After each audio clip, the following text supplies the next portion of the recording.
안녕하세요. 깍시 인사드립니다. 분위기가 계속 너무 안 좋습니다. 미국과 중국의 간세 난타전으로 미중 무역 협상이 말 그대로 최고조를 이루고 있는데요. 다만 긍정적인 것은 오늘 트럼프가 트위터를 통해 중국에서 먼저 연락이 왔고 중국과의 협상을 재개하겠다 이렇게 발언한 모습은 다시 병 주고 약 주는 형태로 이어지고 있어요. 아니나 다를까 유럽의 주가지수 또한 8월 26일 기준으로 상승 출발을 하고 있네요. 그럼 오늘의 주제, 미국과 중국의 이 난타전은 도대체 언제 끝날까? 정말 이렇게까지 길어지리라 생각은 전혀 못했었고요. 다만 이미 벌어진 일이기 때문에 앞으로의 흐름을 다시 한번 주목할 필요가 있다고 보고 있는 것이고요. 뒤에서 세부적으로 한번 이야기해 보도록 하겠습니다. 말 그대로 트럼프와 시진핑의 이 난타전이 계속되어 왔고요. 트럼프는 최근에 중국과의 이 경제 단절을 의미할 수 있는 국제비상경제권법까지 발동하면서 이 중국을 압박하고 있고요. 간세전쟁이 전혀 타협의 실마리를 찾지 못하면서 전 세계의 공포와 불확실성을 지속 넣어주고 있는 모습입니다. 우선 이 표는 이 단계적으로 이 미국과 중국의 이 난타전이 어떻게 서로 진행되었는가를 이 단적으로 나타내 주기 때문에 이 정리를 한번 해봤고요. 작년 6월 15일이죠. 7월 6일부터 이 340억 달러 관세를 부과하자. 이 중국도 질세라 6월 16일 날 이 340억 달러의 미국산 제품에 25% 관세를 부과하겠다. 그리고 작년 8월에는 각각 160억 달러씩 주고받고 있는 모양이고요. 그리고 그 뒤에 9월에는 2천억 달러의 이 중국산 제품에 연말까지 10%의 관세를 부과하겠다. 그리고 중국은 600억 달러의 제품에 5에서 10% 관세를 부과하겠다. 이렇게 맞대응을 계속하고 있는 모습입니다. 이런 흐름을 보면 이 한치의 양보도 없고 미국이 때리면 똑같이 중국도 한 대 때리는 형국으로 맞서고 있고요. 그래서 올해 들어서 이 4차부터는 그 규모가 이 18년도와 달리 확대가 되기 시작합니다. 9월 8일에는 2천억 달러의 중국산 제품을 이 10%에서, 기존 10%에서 25%까지 향상시키겠다. 그리고 이 9월 1일부터는 3천억 달러의 중국산 제품에 이 10% 관세를 부과하겠다. 이러니까 중국이 또 며칠 쉬다가 8월 23일에는 이 750억 달러의 미국산 제품에 5에서 10% 관세를 부과하겠다면서 이 다시 맞대응하는 모습입니다.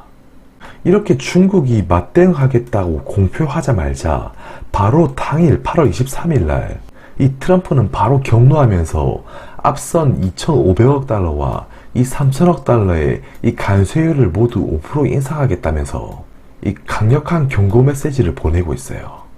이걸 보면 18년 초반에는 이 몇백억 달러에서 움직이다가 이제는 그 규모가 점점 확대되기 시작하고 19년 8월 들어서는 그 싸움 분위기가 완전히 고조되는 모습이에요. 그럼 중국이 정말 장기전을 준비하고 있는 걸까? 이미 그들은 내부 개혁과 구조조정에 더 집중하고 있는 모습이고요. 내부 개혁과 구조조정을 실시하고 있어요. 미중 무역 갈등 장기화에 따른 이 악영향을 감내할 수 있다는 이 자신감을 반영하는 것으로 나름 풀이해 볼 수도 있는 것이고요. 관세 인상에도 불구하고 중국의 수출 경기는 이 위안화 약세를 바탕으로 해서 아직 큰 감소세를 기록하지 않고 있으며 내수 경기 역시 재정 정책 확대 등으로 이 완만한 둔화세를 유지하고 있고요. 그러니까 각종 경기 부양책을 통해 당분간 경기 경착륙 리스크를 이 방어할 수 있다는 자신감이 높아지면서 대미 협상 강경론이 힘을 얻은 것처럼 보이기도 해요. 그런데 이와 반대로 트럼프의 흐름을 보면 이 허점이 좀 많이 노출된 것 같아요. 내년 대선을 앞둔 트럼프 대통령은 이 스스로 자신이 아킬레스건이 이 경제라는 점에 이미 노출이 되었다는 것이고요. 3천억 달러 추가 관세 인상 제품 중에 이 주요 IT 제품 등 이 소비 제품목의 관세 부과를 90일 연기하고 또한 하웨이에 대해서 규제 역시 유예하는 조치를 실시하는 것이 이 미중 무역 협상에 있어서 특히 중국에 있어서 이 허점을 노출한 점이라 보고 있고요. 이 트럼프가 은근히 장사꾼 사업가라고 하지만 은근히 시간이 장기화되면 장기화될수록 인구를 바탕으로 한 이 중국의 내수 경기를 바탕으로 한 이 중국의 자신감이 날이 갈수록 더 높아지는 형국으로 보입니다. 반면에 미국은 또 통화 정책에 대한 모멘텀도 좀 기대하기 힘들었죠. 지난 주말 이 잭슨홀 회의에서 파월 의장은 이 적극적인 부양 의지를 표현하기보다는 다소 애매모호하게 좀 발언을 했었어요. 무역전쟁이 이 투자와 성장률을 저해하고 있지만 연준의 통화정책이 모든 것을 바로잡을 수는 없다라면서 이 선을 긋기도 했었고요. 말 그대로 기대했던 한방이 나오지 않은 것이었죠. 결국 이런 통화정책보다는 이 미중 관세 치킨 게임의 이 종료 여부가 이 주식시장의 진바닥을 결정하게 될 것으로 보여요. 결국 4차 관세 첫 부가일인 9월 1일과 그리고 12월 15일이 말 그대로 중요한 분기점이 될 수 있을 것 같고요. 물론 트럼프의 예측은 불가능하긴 하지만 9월 1일과 12월 15일이 이 현실화된다면 미국 또한 타격이 크다는 점은 이 분명한 사실이고요. 그 자세한 이유는 또 뒷장에서 말씀드려보도록 하겠습니다. 왜 9월 1일을 주목해야 될까? 9월 1일부터 이 미국의 대중 수입품 평균 관세율이 20% 이상으로 모두 상승하게 돼요. 그리고 9월 1일부터 68%의 제품에 관세가 부과되고 12월 15일부터는 이 97%에 달하는 거의 전품목이죠. 전품목에 달하는 품목들이 이 관세가 부과가 됩니다.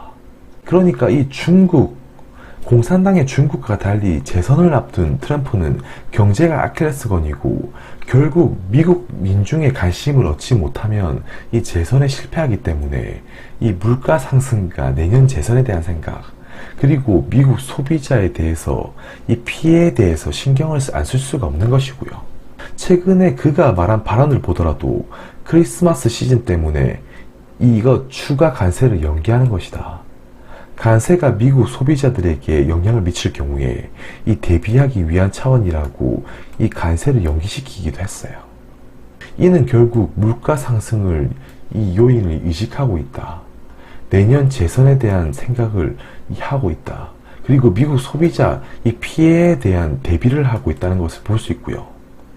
만약에 9월 1일과 12월 15일 날 예상대로 관세가 부과된다면 이 심리적인 충격이 겹쳤던 2018년과 달리 2019년은 대중 수입품 관세 부과가 상당 부분 이행이 되며 미국 경제에 이 실질적인 부담을 주게 될 거예요. 특히 9월 1일부터는 대중 수입품의 68.5% 그리고 12월 15일부터는 대중 수입품의 거의 전부인 97%에 달하게 되면서 미국 경제에 대한 충격도 피할래야 피할 수가 없다는 것입니다. 그리고 세부적으로 이 대중 관세 품목별로 한번 체크를 하게 되면 이 파란색 음영 쳐져 있는 부분이 2019년 9월 1일부터 이 적용되는 품목이고요. 그 대상 품목의 가장 많은 할당량의 비율을 보게 되면 이 섬유와 옷 그리고 신발이 큰 부분을 차지하게 됩니다. 그러니까 이전 부분의 이 산업과 생산 부분에 이 포션이 컸던 것과 달리 2019년 1월부터는 이 신발과 섬유, 의복, 이 소비 지출의 핵심 요소인 요소들이 9월 1일부터 부과가 된다는 것이고요. 이렇게 부과가 된다면 이 미국의 소비 위축 요인으로 작용할 수 있다는 것입니다. 그러니까 소비 지출의 핵심인 의식주 중 하나인 의류 가격이 상승하고 업체들 마진이 줄어든다는 것이니 1차적으로는 미국 소비 위축 요인이 될 수밖에 없을 것이고요. 그리고 또한 2019년 12월 15일부터는 이 대중 관세 비중이 제일 많이 상승한 업종은 이 전자제품, 기계, 그리고 완구 스포츠용품 등이고요. 이는 당연히 연말에 이 쇼핑 시즌을 앞두고 IT 소비재와 자본재의 관세 부과가 늘어나는 것이라 이 소비의 위축 요인이 될 수밖에 없는 것이고요. 이 소비 위축되는 것을 트럼프가 의식을 안 할래야 안 할 수가 없을 것입니다. 그래서 이런 희망적인 흐름을 다시 한번 얘기를 해보면 8월 26일자 기사를 보게 되면 이 중국이 무역 협상을 다시 복귀하길 원한다고 이 미국에 전화를 했다고 합니다. 그러면서 트럼프는 이 합의를 다시 할 생각이 있다고 지금 언급을 했고요. 그의 발언을 잠깐 읽어보면 매우 좋은 통화였고 매우 생산적인 통화였다. 그들은 진지하다라고 강조했고요. 얼마 전에 이 시진핑에 대해서 이 적이라고 표현한 것과 달리 대단히 존경한다며 그들이 위대한 것은 인생이 어떻게 작동하는지를 알기 때문이라고 이렇게 추켜 세웠어요. 물론 사실인지 확인 안 되지만 정말 트럼프의 말 한마디가 시장을 움직이는 요즘인 것 같습니다. 마지막으로 결론입니다. 9월 1일부터 이제 진짜 산업품목이 아닌 미국 소비자에 영향을 끼칠 수 있는 의복과 신발, 의식주, 그리고 12월 15일에는 자본재와 이 IT 소비주들이 많이 포션이 대거 포함이 되고요. 당연히 물가가 상승되면 이 소비자의 반발을 풀을 수밖에 없고, 이거 트럼프 때문이야 라는 소리를 안 할래야 안 할 수가 없겠죠. 그런 시나리오를 당연히 알고 있는 트럼프가 재선을 망치고 싶지 않다면 굳이 그런 행보를 해야 할까? 그리고 7월 말부터 격화된 분위기, 오늘 8월 26일인데요. 오늘 트위터를 통해 핫하게 떠오른 중국과 협상 한마디, 분명히 긍정적인 요소인 분명하고요. 불과 며칠 전에는 시진핑을 적이라고 표현했지만 이제는 대단히 존경한다고 표현을 하면서 180도 달라진 태도를 보이고 있고요. 오늘 거의 시황 쪽으로만 떠들다가 끝내는 것 같아요. 트럼프의 말 한마디가 주가를 좌지우지하는 요즘입니다. 너무 걱정하실 필요도 없고 너무 낙관적일 필요도 없는 장세인 것 같아요. 끝으로 결국 문제는 해결된다. 시간의 문제일 뿐. 이렇게 오늘 영상을 마치도록 할게요. 여러분의 한 주의 시작이니만큼 화이팅 하시고 또 다음 영상에서 뵙도록 하겠습니다. 끝까지 시청해 주셔서 감사드리고요. 영상을 종료하시기 전에 구독과 좋아요 한번 꼭 부탁드리고요. 또 다음 영상에서 뵙도록 하겠습니다.